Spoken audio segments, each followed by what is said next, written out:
Hi, Jackie. Thank you for taking the time to chat with me today. My name is Iowa Brewer. I would say in my native language or in Navajo, I'd say Yate, Iowa Brewer, Nishe, Nash Ejatachi, Nishle, Biligana, Bushishchi, Ashihe Deshishche, Cherokee Ogallala, Deshanella.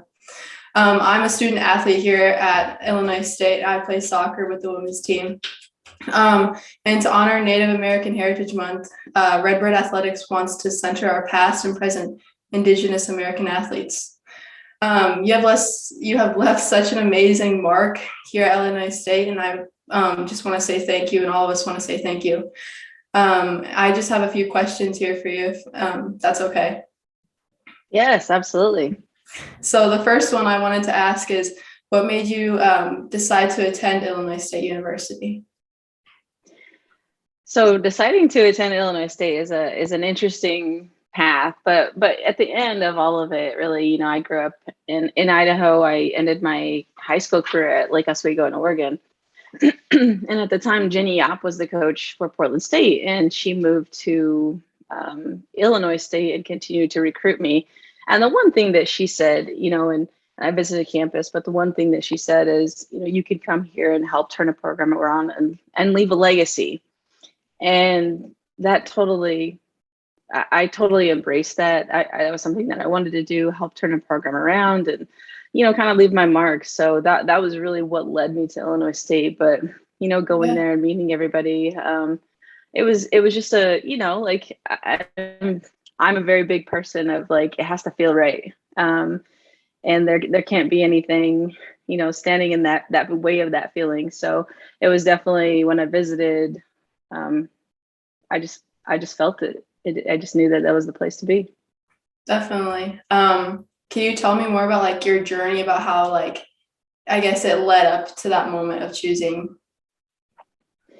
Yeah, so there was a lot of pressure, I think, to stay locally because we have a lot of great basketball programs locally, and my family, like you, I'm sure your family comes to all your sporting events, comes to your games, encourages you. Community members come out in droves to support Native athletes, and that was really hard for me to make that decision. So there was a lot of pressure to stay, and but just weighing out the different options of like where did I want to be, and really finding my path, where was going to lead me the best way to grow as a person, grow as an athlete, and really, not only leave my mark, but figure out who I am. And I just didn't feel like I would be able to do that having access to home and my community, my family. Like I needed to push through and I needed to grow in those uncomfortable ways that are really challenging at the time, but those are really the moments that kind of make you. Yeah, I definitely agree with that. I'm learning about that now. I'm a freshman, so I'm still getting the hang of all of that too. How long have you been playing basketball for? Has it been something that's been around your entire life?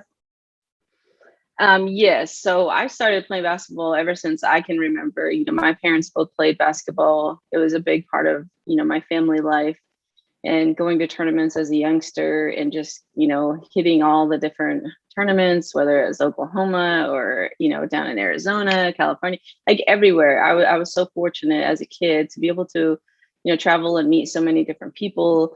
But really, what kind of what hit for me is I just found passion in the game at an early age. It wasn't that somebody was forcing me to play. It wasn't somebody was demanding that I play and um, fall in love with this game. Like I just naturally fell in love with basketball at an early age, and I've been playing ever since I can remember. From the little mini Nerf hoops at home to my dad made it. Our hoop at home was he put some wood against a tree, nailed it in and had a rim, and that's what I grew up on playing. And it didn't matter to me. It didn't matter that it wasn't an official hoop, and I just love playing. I loved imitating, but it really came from my parents, Yeah.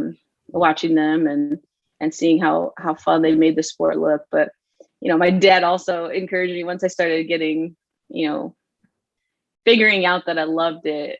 It was his really his guidance and pushing pushing the envelope to make me better, and, grinding through those morning dribbling sessions when I didn't want to, or shooting free throws before school. So, I've been playing ever since I can remember, but, it's been a passion for me, and it's really where I found peace, when life gets hectic, when life gets crazy. Basketball has always been where I found peace, and stress, all of it. Just go out, get a ball, and shoot some hoops. Very therapeutic. That's I can agree with that, but I guess soccer wise, so I can relate. What was your experience like representing Indigenous people in the world of sports? I always say that representation matters, right? And when I was growing up, one of the reasons why, I'm doing what I'm doing now is I didn't have somebody that was playing Division I at the highest level, playing athletically, getting a scholarship, going to school. I didn't have that. And so, if you ever watched that video that Mike was talking about earlier, is really, we need to see people like us achieving and pushing ourselves. And I think the only way we do that is breaking barriers like you're doing, going to school and playing soccer at the highest level. And when I went to Illinois State, I just knew, like, it was just like, again, going back to this feeling of, I have to give back. Like, I have to let people know, I have to let kids know that this is possible and it's okay. And I think that's the biggest thing is, kids need to see that other people who look like them and came from where they came from, that are breaking those barriers. And, I said this before in, other talks, is breaking barriers isn't easy, but it's definitely possible. And I think representation matters at every level. So it's been great. Fortunately, I think for me, it was before the world of social media, because I can't imagine my college career during social media. That feels like a whole added pressure, but it's been great. I don't know if you know this, but when I first came to Illinois State, I had 2 other natives on the team. So Bethany Houston was part of the Creek Nation, and then Shondine Hunt was part of the Navajo Nation. So when I came, we had 3 natives on a Division I basketball team, which is unheard of, right? And in Illinois, like, crazy. How we all found our way. And, when I look back on that, like, how special was that? But it just, like, now, if it happened now, it would be, it would be a social media thing. 3 native athletes playing on the same team, like, who had no relationships prior to that, who all found ourselves at Illinois State. So I think that was kind of cool. I would love to, like, go back and talk about that at some point. I mean, not now, but just kind of relive that, like, how we really didn't understand that power at the time. That's crazy. I did not know that there was 3 natives on the team. And you were definitely a role model. I can see that just now, like, there isn't that many natives playing a lot of sports, but then when you do, it's like you are a role model to so many more people. And so I see that, and I don't know, you're a role model to me now, knowing that I'm not really I'm following in your guys' footsteps. I'm, like, creating a path for others. So that's really nice. I just also want to ask about how your transition was. Was it like I don't know, how did it go for you? Transitioning to Illinois State? Yeah, sorry.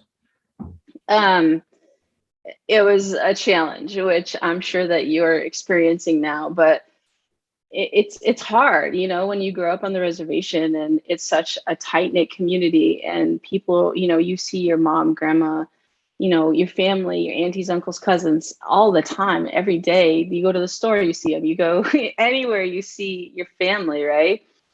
And when that's taken away, or you choose a new path and that's not always there, that's really hard.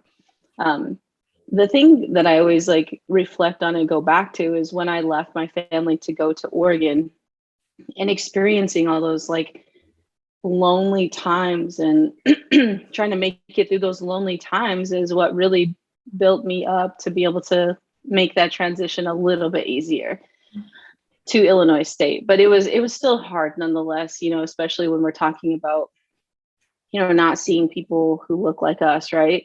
There's not a lot of natives. I don't know if there's a tribe in Illinois, but there's not a lot of natives. There's not, cultural events. There's really nothing that you can grab onto.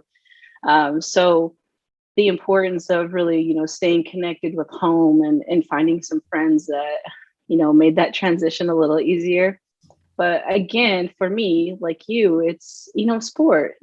Anytime that I was lonely, I was feeling like I missed home. I would go and shoot hoops, whether it's on the outdoor or door courts at, randomly around town. I know we had hoops, all over town. So just going and shooting. And that's really where I was able to balance out that loneliness and feeling like I wanted to go home. And honestly, I probably quit 2,048 times. Like I was like, Coach, this is not for me. I'm so homesick. I want to go home. And, I said this before.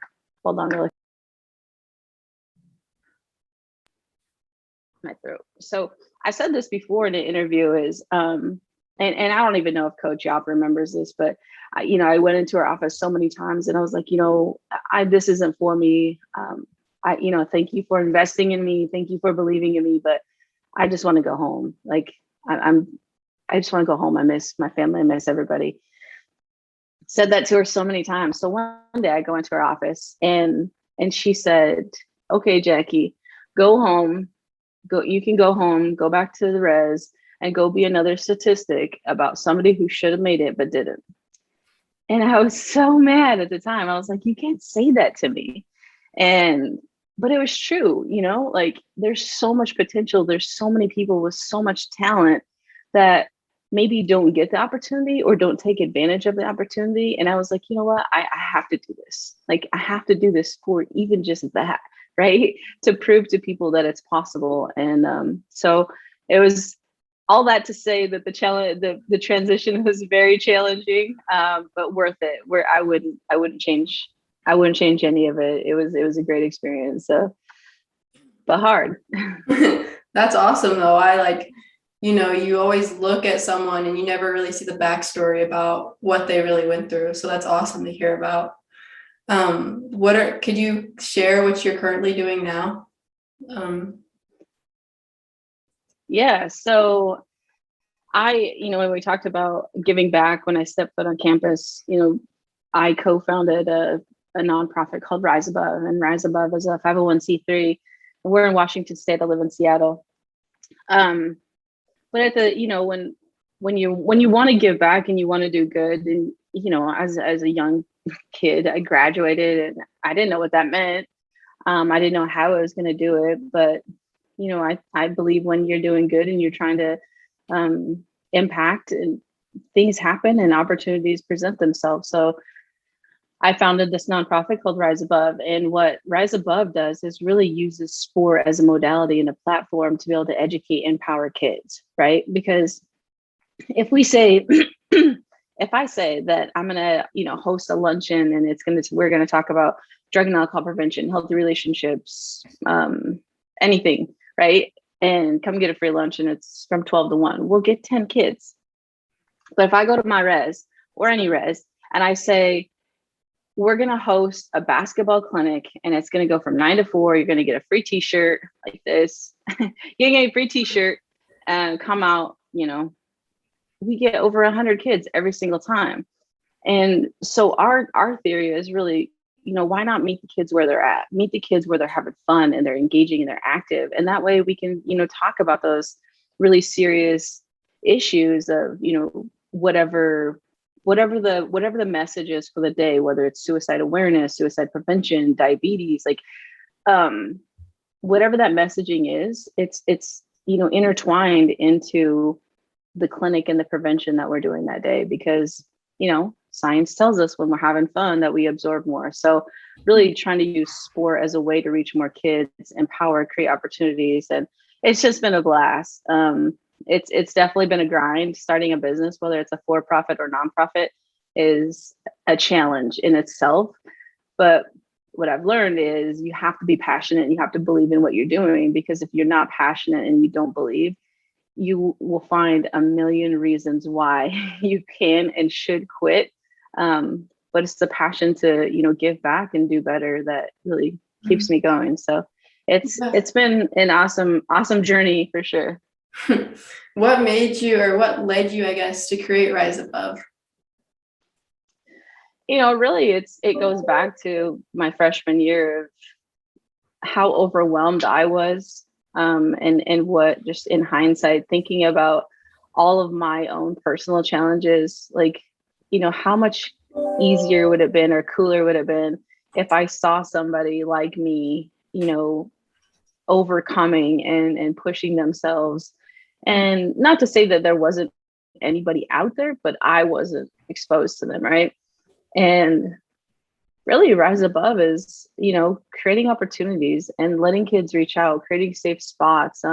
We have a lot of exciting initiatives going on, whether it's, we have the film. I don't know if they told you about that. That's a little scary for me, but we're making a feature film about my story and, doing a documentary with that.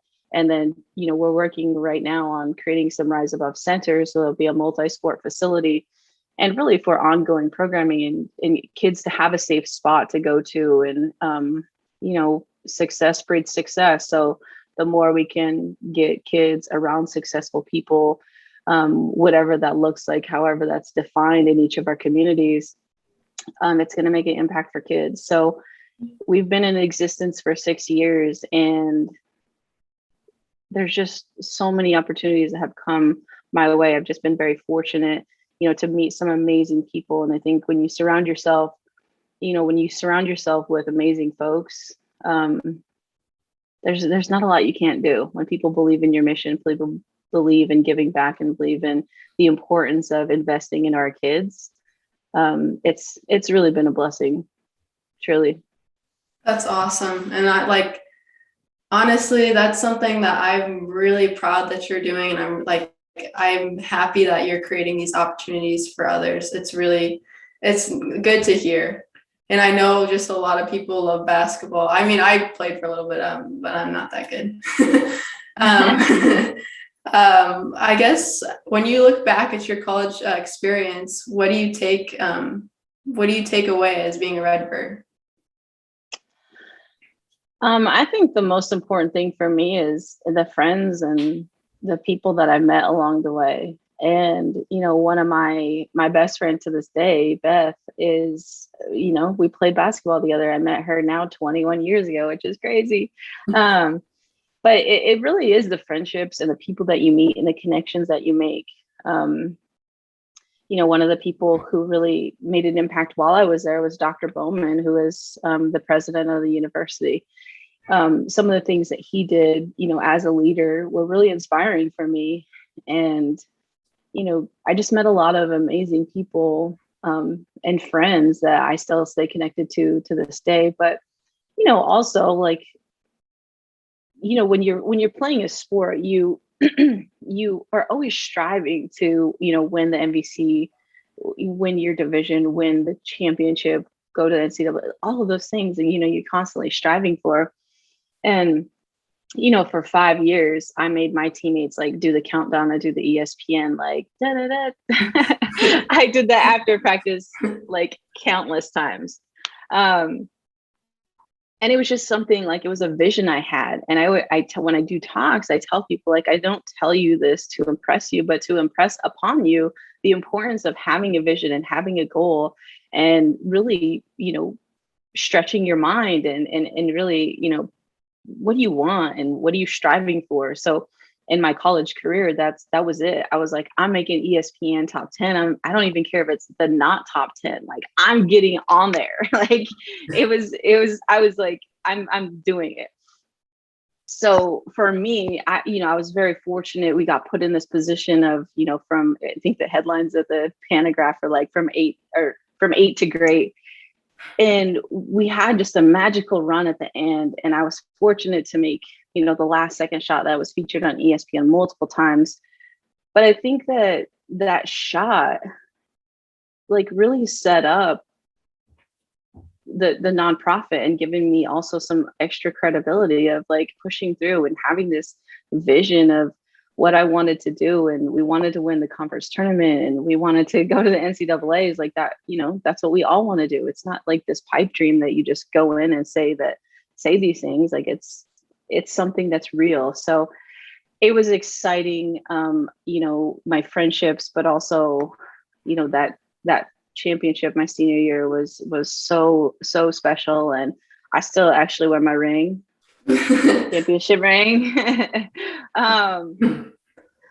I think also, we sometimes as natives, especially, it's really hard for us to talk about like our accomplishments and what we've done, because, we've all been taught that you don't brag, you don't boast, and you don't, so it's been really hard for me to talk about a lot of things, including the film, including the shot, like, but I'm trying to get better at, like, it's not about me, it's about me sharing this. So it's inspiring kids. And I don't say these things to like be boastful or, like, look at me. It's about the kids. And I'm learning, I'm growing, definitely continuing to grow in that as a leader of Rise Above, as, I'm trying to make an impact. So friends, experiences, all of it. It was great, to see Mike and talking to Leanna. Like it just triggers so many good memories.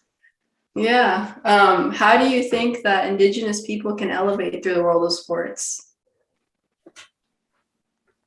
I think when we talk about, especially natives and growing up, for me, I wasn't raised super culturally. Like I didn't, that wasn't a part of like my family ties.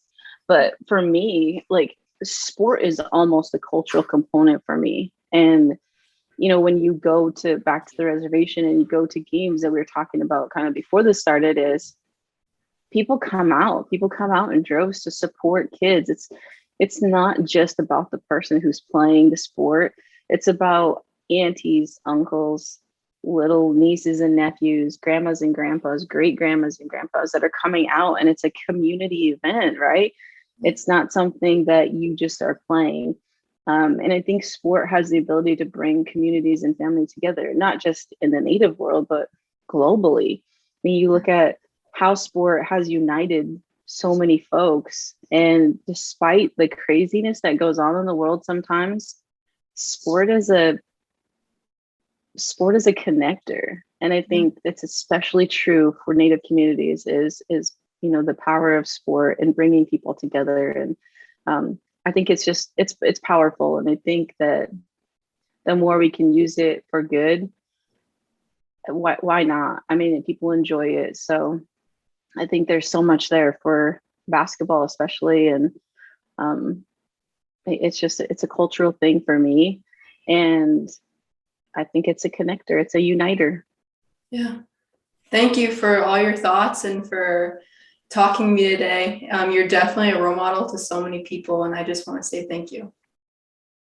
Well, thank you. I'm excited to learn more about you and really follow your career as well. Thank you.